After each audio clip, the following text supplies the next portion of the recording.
Hello, good morning friends. Welcome back to the video lecture series. Dear friends, we are discussing the analysis of protein components present in the food samples in our food analysis topic. In last lecture we have seen the Dumas nitrogen combustion method and the remaining 2 to 3 methods for the protein content analysis of the food samples.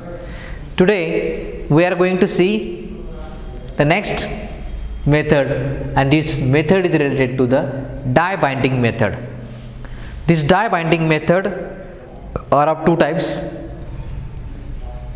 The first one is anionic dye binding method and the second one is Bradford dye binding method. So these methods are based on the concept that is the protein component present in the food sample has amides or peptide bonds, and these peptide bonds along with that some cationic part present in that proteins, that is in amino acids, combined amino acids may form a complex with a anion. That is, there is a formation of cation anion reaction. There is a combination of cations and anions in that particular reaction, and this basic chemistry is utilized for the protein content of the food sample, and hence the title of the method is anionic dye binding method. So in this method we are going to use anionic dye. Anionic dye means a dye is a colored compound or a pigment or a color, let us say, which is having an intense dark color, and that anionic dye is having a negatively charged ion. A free negatively charged ion is there in that structure, in that compound, in that dye molecule, and that free negatively charged anion, when reacts with positively charged, that is cationic part of the protein present in the food sample, there is a formation of a complex, and that complex is a colored complex. Okay. Now in this case the principle tells us that the principle of this method is telling that we have a protein sample, and when we react that protein sample present in the food with the excess amount of anionic complex, excess amount of anionic, not complex, excess amount of anionic dye, then there is a reaction between them takes place. So this is anionic part dye, and protein has a cationic part. So cation anion reaction takes place. There is a formation of neutral molecule or neutral complex takes place, and that is giving, the combination of these two is giving a protein dye insoluble complex. A protein dye insoluble complex has been takes place. Formation of protein dye insoluble complex takes place, and we are using here excess of dye. The dye used here is in excess amount, so that's why the some amount of this dye remain unreacted. Some amount of dye remain unreacted. We call it as a unbound soluble dye. Unbound means which is not bounded, which is not binded to the protein cationic part of that food sample. And this is the principle that we analyze, we determine what is the exact amount of this unbound soluble dye. So this unbound soluble dye we estimate that by using a calibration curve method, okay, and by that calibration curve method we can analyze the protein content, that is the nitrogen content present in the food sample. Okay, and the estimation is that amount of unbound soluble dye, unbound soluble dye is inversely proportional to the protein content of the food sample. So there is a relationship between these two species, that is amount of unbound soluble dye is inversely proportional to the protein content of the food sample. If the amount of soluble dye is high, then protein content is very less. Okay, because very small amount of that dye is required to form a complex with that protein. So that's why the protein content will be very small. Okay, so that's why there is a inversely proportional. Now procedure. So what is the procedure for carry out this method? The procedure is very simple. We are first of all grinding that protein sample or food sample up to 60 mesh size, Okay, up to this we are grinding that by with the help of grinder or mortar and pestle, and when we have a finely divided powder, then we add that excess amount of that anionic dye in that sample. Okay, and we shake that reaction mixture to equilibrate.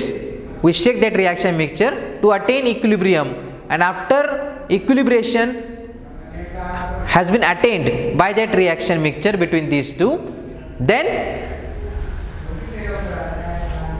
the dye form, the complex form between the protein and dye is insoluble complex in that reaction mixture. So that's why we have to either filter or centrifuge. That reaction mixture. Okay, so once you have filtered that reaction mixture, then you have a filtrate. If you do centrifugation process, then you have a supernatant solution.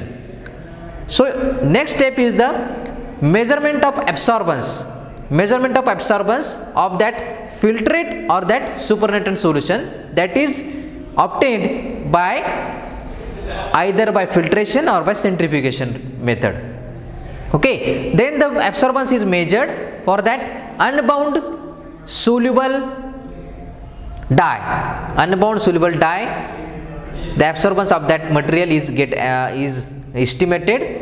Okay, and then a calibration curve is obtained by plotting a graph of unbound dye concentration versus total nitrogen present in the food sample.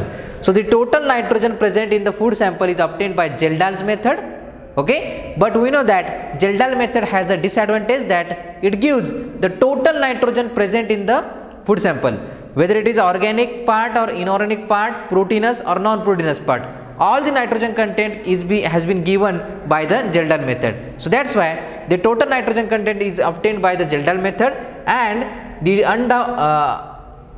unbound dye concentration has been obtained by the this method, that is dye binding method. Okay, then a plot of these two has been plotted, and we get a straight line graph, and from this straight line graph we can determine the protein content of the food sample. Okay, so this is a very simple procedure. Now what are the applications? The applications of this dye binding method, specifically anionic dye binding method, are this method is useful for the determination of protein content in milk, wheat flour, that is our atta, then soybean products, soya products, and meats. Okay, so this is a application of this anionic dye binding method. Then advantages. Sorry. So what are the advantages behind this? So here this method is very rapid, very fast. It is very cheap as compared to other methods. It is very cheap means it is non-expensive, inexpensive. It is giving accurate results. Okay, we are obtaining accurate results. Then sorry, no corrosive reagents has been utilized here. Only simple chemicals. So this is anionic dye is a very simple. Sulfonic acid moiety is there, which is having a negatively charged species. Okay, so no corrosive reagents is utilized here. Then no measures. It does not measure non-proteinous nitrogen. It does not measure non-proteinous nitrogen. So only protein nitrogen has been determined by using anionic dye binding method. Okay, so that's why this is superior than the Geldas method. Okay, and it is more precise. More precise means it is giving repeatedly the same type of results. So means this method is giving high precision. High precision means when we are obtaining the results of that particular protein sample for that food, then we are getting the same results. So that's why we call it as a more precise method. Then some disadvantages are there for this method. The first one is it is not sensitive. Not sensitive. This method is not sensitive. Means if the protein content of that food sample has been changed by some small changes are there, okay, then this reaction or the reaction between this protein and anionic dye is not producing much more variation in the results. Okay, then the calibration curve for given food commodity, given food sample is essential. Calibration curve for each and every food sample is essential. So that's why this is one of the disadvantage.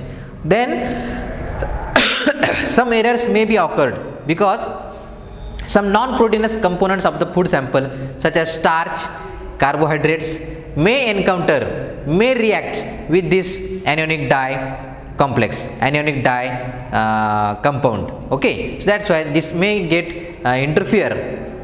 interference of this non-proteinous part may get occur. So that's why this may give the incorrect nitrogen or incorrect protein content of the sample by absorbing or by measuring the absorbance of the unbound soluble dye. Okay, so these are some disadvantages and these are some advantages of this method. So this is the 6th number method, that is dye binding method. And in dye binding method has two types of dye binding method. We are dealing here the first one, that is anionic dye binding method. The next method, that is dye binding method under this heading. The next method is there, we are going to see in next lecture. Okay, thank you for watching this video. Have a nice day.